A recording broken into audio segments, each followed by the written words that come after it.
My girlfriend shouted at dinner, "You're overreacting. It was just a harmless flirt." Then posted "best night ever" with her ex on her story. I respected her opinion, blocked her everywhere, and changed my number. When she showed up at my door with flowers weeks later, "I'm Liam, 30 male, and this is about Chloe, 28, my now ex-girlfriend." It blew up about 5 weeks back. We were at a new Italian place. Her phone was lighting up, texts. She was giggling, typing under the table. I asked if everything was all right.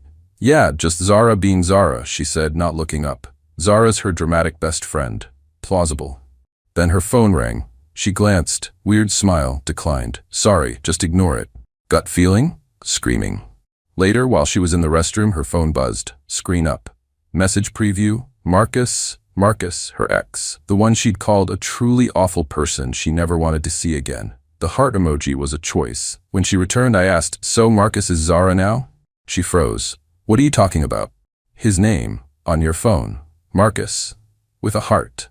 Defensiveness, instantly. "Oh my goodness, Liam, don't start. He just messaged me." I was being polite. Polite? You've been glued to your phone smiling, and you declined his call like you were hiding it. Then the classic, "You're being so insecure. It was just a bit of harmless flirting, a little ego boost."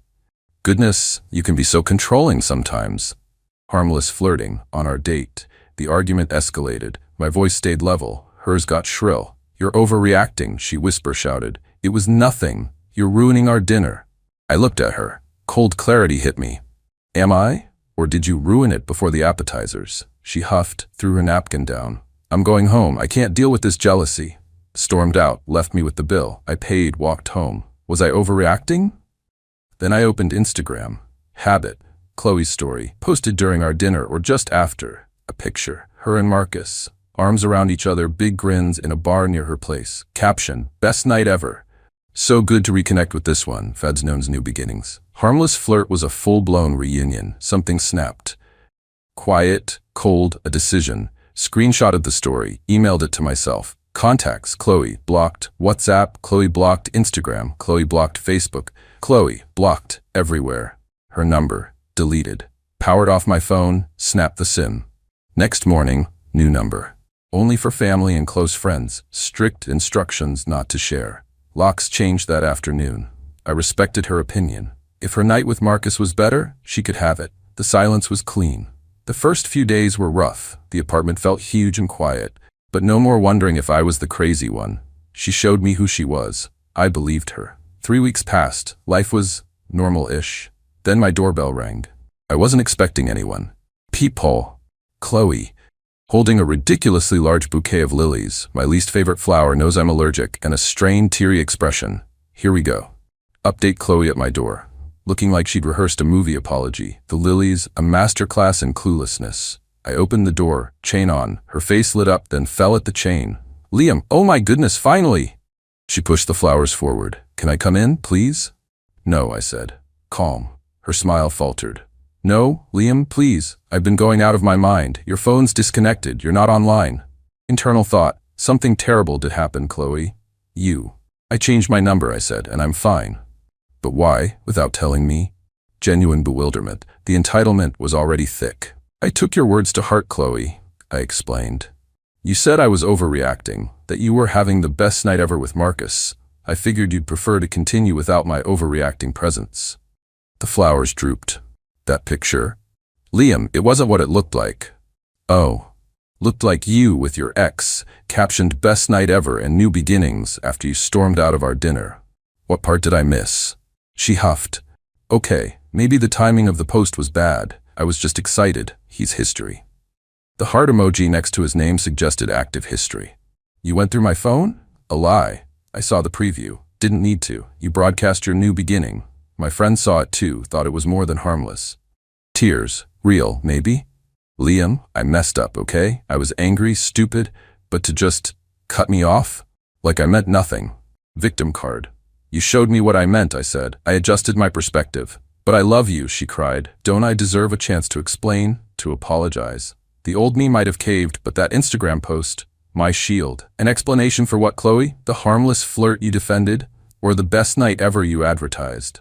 Speechless for a moment, I don't know what to say. Exactly.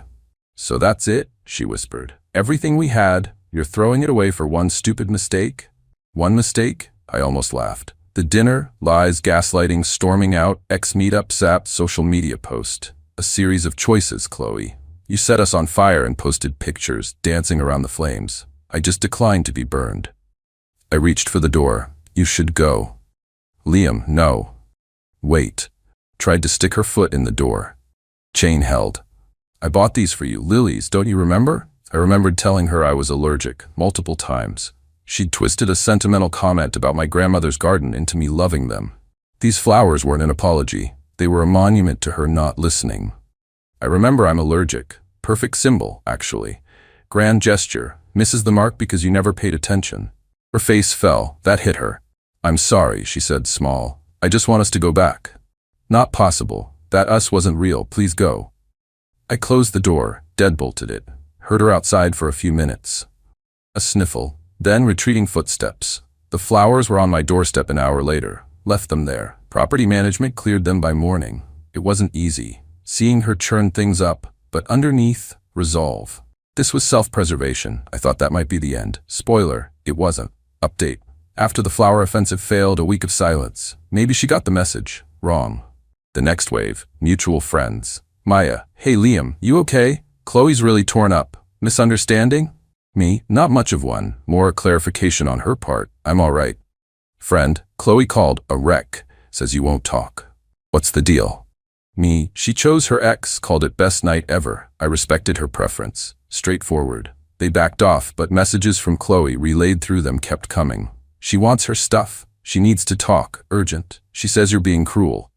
Her stuff was minimal. A few books, toiletries, a hideous teddy bear. I boxed it all, named the bear Marcus Jr. before sealing. Then the urgent matter. A new low. My mom called, worried. Liam, honey. I just had a strange call from Chloe. My blood ran cold. My mom? What did she say? My voice was tight with controlled anger. Very upset, couldn't reach you. She said she thought she might be pregnant, and it was yours. Pregnant? We'd been careful. Always. The timing, right after Marcus. The audacity. Mom, she's lying. 100%. Wrong time frame. Always safe. This is a disgusting manipulation because I cut contact after she cheated. I gave Mom the concise version. Dinner, flirt, Marcus Instagram. Mom went from concerned to furious. That manipulative little... The nerve. Chloe's urgent matter. A phantom pregnancy. A desperate, despicable ploy. Any shred of doubt about my decision vanished. This was someone willing to play incredibly dirty. My peace of mind was the artifact and she was trying to smash it. How to deal with her stuff and this escalation. No seeing her, no letting her near family. I texted Maya, can Chloe pick up her stuff from your porch? I'll drop it. Also, she told my mother she's pregnant with my child to force contact. It's a lie beyond messed up. Thought you, as her friend, should know. Maya, oh my goodness, Liam. Pregnant? Wow, yeah, I can handle the box. I'll talk to her. So sorry. Dropped the box at Maya's. On top of Marcus Jr., a note. Chloe, here's your property. Regarding recent false claims via third parties, any further harassment or defamatory statements will be documented and forwarded to legal counsel. Consider this my final communication. Respect my choices. Liam. Too harsh? Not after the fake pregnancy scare to my mother. This was drawing a firm line. I also had the screenshot of her best night ever post, my evidence, the artifact of her betrayal. A few days later, Maya messaged. She picked up the box, not happy about the note, or me knowing about the pregnancy lie, tried to say I misunderstood, then got angry. Honestly, Liam, I'm seeing a different side to her. Sometimes the best outcome is letting people reveal their true colors. I thought, this must be it. Surely. Narrator, he was once again adorably naive. Part 4. The final showdown and the sweet sound of silence, approx. 3 weeks after update 2, 8 weeks after initial post. The fake pregnancy bomb seemed to make even Chloe pause. Communication via friends dried up. Maya said Chloe was laying low, her attempts to badmouth me backfiring, especially once the pregnancy lies circulated. People connect dots. Best night ever with ex, then sudden emergency with me? It looked suspicious. I started to relax, changed routines, felt in control again. Then, about 2 weeks ago, the grand finale. Coming home late from work, saw someone on my building steps, head down. My internal alarms blared. Chloe, no flowers, no tears, just defeated and angry. She looked up. eyes red-rimmed but hard.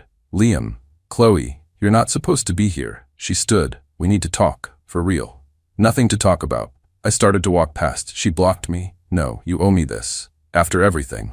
The sheer entitlement. After her lies, her cheating, her manipulation, I owed her. It was almost baffling how little self-awareness she had. It wasn't about me, I realized then. It was about her not losing, not facing rejection. I laughed. Oh, you, Chloe? That's rich. You ruined my life, she yelled, voice cracking with rage. Heads turned. You cut me off, turned my friends against me. Marcus won't even talk to me. He said I was too much drama after word got out about what I tried to pull with the pregnancy thing. He actually called me manipulative. Ah, so Marcus, best night ever, had bailed. The irony. Her own grenade, lobbed to create chaos for me, had taken out her escape route too. Word of such a serious lie would travel fast in any social circle. She must have underestimated that, or perhaps even overshared in her desperation. Let me get this straight, I said calmly. I ruined your life by removing myself after you publicly humiliated me. I turned friends against you by them finding out you lied about being pregnant with my child. Marcus dumped you because you created drama? Chloe, these are consequences of your actions. You could have been nicer, she spat. Talked it through. We had history. You didn't have to be so cold, so brutal. Brutal? I raised an eyebrow. As brutal as you shouting, you're overreacting while planning to meet your ex? As brutal as your best night ever post? As brutal as lying to my mother about being pregnant? She flinched at each question. I was upset. I wasn't thinking, she cried. You thought enough to coordinate a meetup, take a photo, write a caption. You thought enough to use a massive lie. Your thoughts were all self-centered, Chloe. I stepped closer, voice dropping. The real artifact of our relationship, Chloe? It's this. You, outside my building, still blaming me for your choices. You've learned nothing. Speechless, the fight drained from her. What do you want, Liam? She whispered. What stops this? I want you to leave. Never contact me, my friends, or family again. Take this final, crystal-clear rejection and understand it's entirely a result of your behavior. No us to salvage, no misunderstanding. Just you, your choices, and me, choosing peace. I pulled out my phone. I'm going inside. If you're still here in 5 minutes or ever approach us again, I call the police. I have a file, Chloe. Screenshots, timelines, statements. The note was a warning. This is the follow-through. Her eyes widened at police report. I turned, walked into my building, didn't look back. Heart hammering. Adrenaline. Closure. Upstairs, looked through my peephole. She stood there, shoulders slumped. Made a call. A rideshare picked her up. That was 2 weeks ago. Silence. Blessed, uninterrupted silence. No weird calls. Maya confirmed Chloe's gone quiet on the Liam front. Just complains about unfairness. The outcome, if you can call it that, wasn't some grand vindictive scheme. It was holding up a mirror, letting her see the damage she caused, then firmly closing the door. Her entitlements met consistent, logical consequences. She wanted drama? She got it, but it blew up her own life, including her fling with Marcus. I'm doing good. Really good, actually. That cold clarity from D-Day is a solid foundation. Life's lighter without her baggage. The apartment is my space. As for Chloe, hope she gets help. From a distance. Some people don't change until consequences become too big to ignore. Maybe she hit that point. Or maybe she's scouting her next harmless flirt. Honestly, not my problem anymore. And that's the best feeling in the world. Peace out.